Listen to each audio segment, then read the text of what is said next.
السلام عليكم ورحمة الله وبركاته. حبايبي عاملين ايه؟ يا رب تكونوا بخير ان شاء الله. النهاردة انا هعمل مكرونة صينية مكرونة بالبشاميل كده. العيال عايزين يفطروا بقى النهاردة حاجة خفيفة، مش عايزين طبيخ خالص، فقلت اعمل لهم صينية مكرونة بالبشاميل، حاجة تكون خفيفة كده مع شوية سلطة. تمام. عندي طبعا اللحمة المفرومة، وعندي ورق اللوري، وعندي المكرونة هي لسه بقى احطها على النار.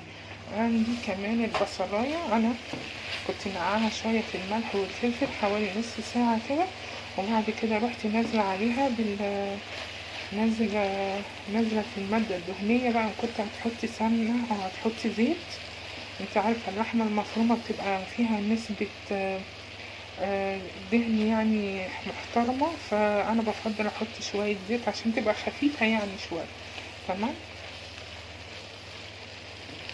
طبعا شوحت بقى البصلاية الأول اهي، بشوح فيها علشان تخلي اللحمة عندك تطلع حمرا وشكلها يفتح النفس كده. فبتحمري الأول البصلاية وبعد كده بتنزلي عليها باللحمة المفرومة. لو عملت العكس بتطلع اللحمة المفرومة بتاعتك غامقة وشكلها بصراحة ما بتبقاش ظريفة خالص في التعصيجة بتاعتها، بتبقى مسودة كده وغامقة. انما تشويحة البصلاية دي هي اللي بتخلي اللحمة عندك حمرا وشكلها يفتح النفس. تمام. دلوقتي بقى انا شوحت البصلاية اهي، هنزل عليها باللحمة المفرومة. عندي اللحمة اهي، بسم الله.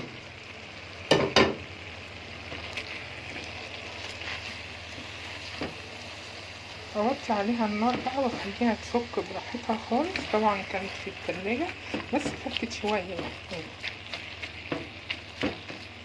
تمام.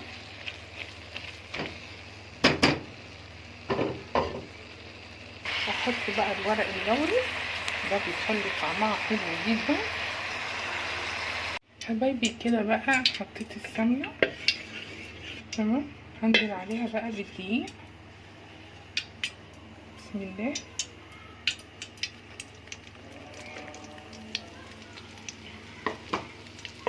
طبعا نخلط الدقيق.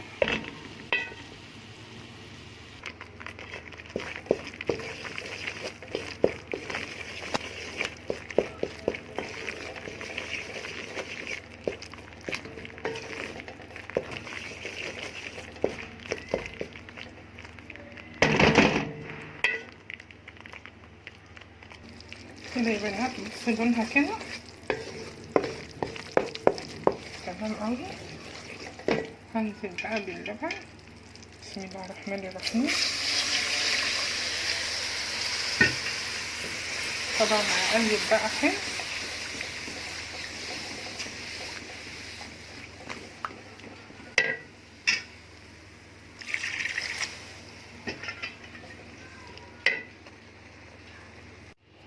طبعا بقى هنحط له الملح، بسم الله.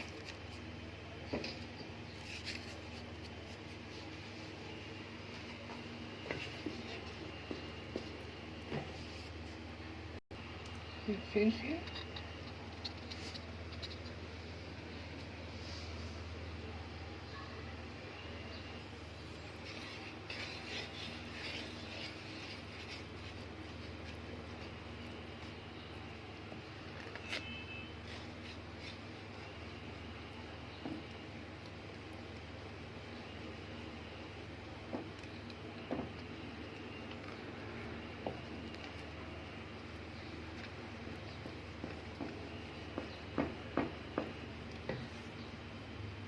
كده طبعا المية بتغلي على النار، محطش بقى عليها الزيت. تمام. حطيت ملح بس.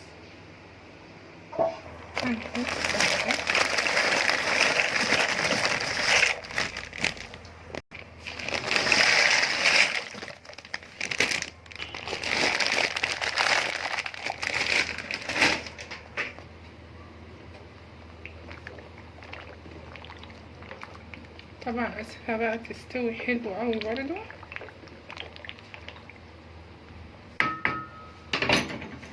حبايبي كده بقى انا هدهن الصينيه بتاعتي كده من تحت، وبعد كده هنزل بمعلقه بشاميل كده. همسك بقى نص الصينيه من تحت، ادهنه برده احط معلقه بشاميل كده واقلب المكرونه حلوه قوي.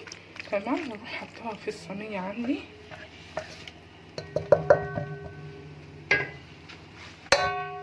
بسم الله.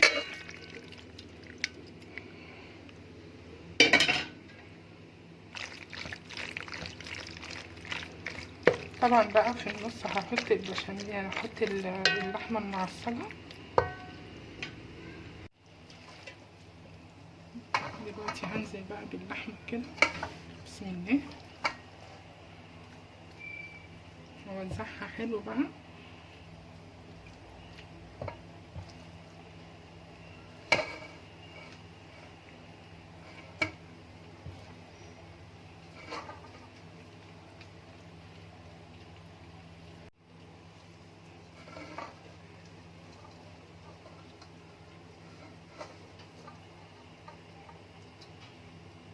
طبعا بقى النهارده الجو حر وصيام، فعايزين حاجه تكون خفيفه، مش عايزين طبيخ خالص.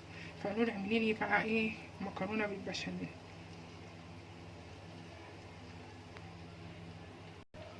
هنزل بقى بالنص اللي فوق. بسم الله.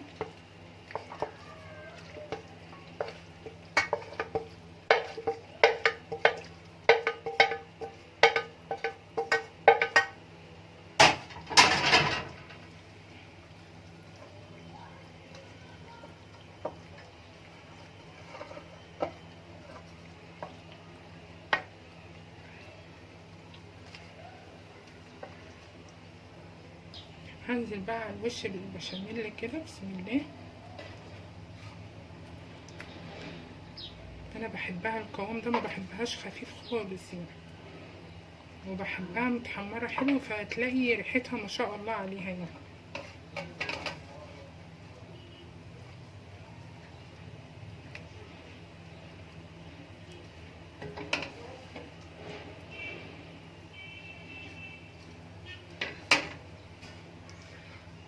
كده بقى هعمل بيضايه على الوش. بسم الله.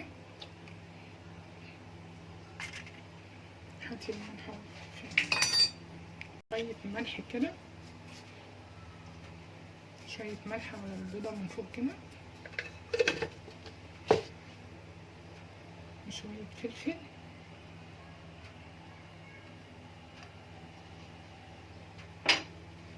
واوزعها بقى على الوش.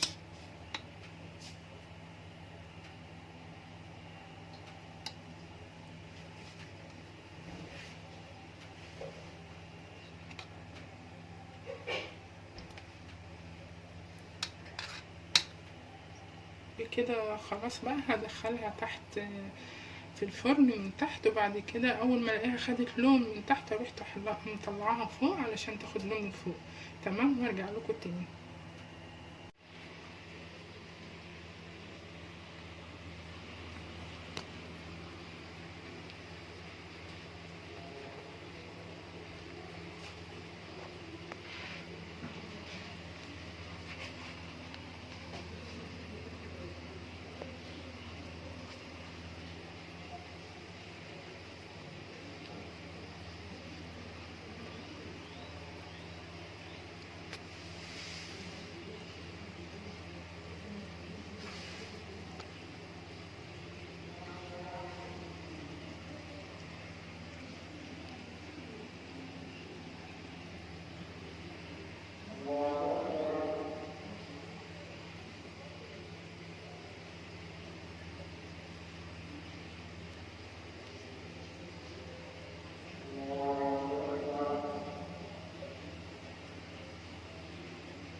متنسونيش من لايك، كومنت وسبسكرايب، والسلام عليكم ورحمة الله وبركاته.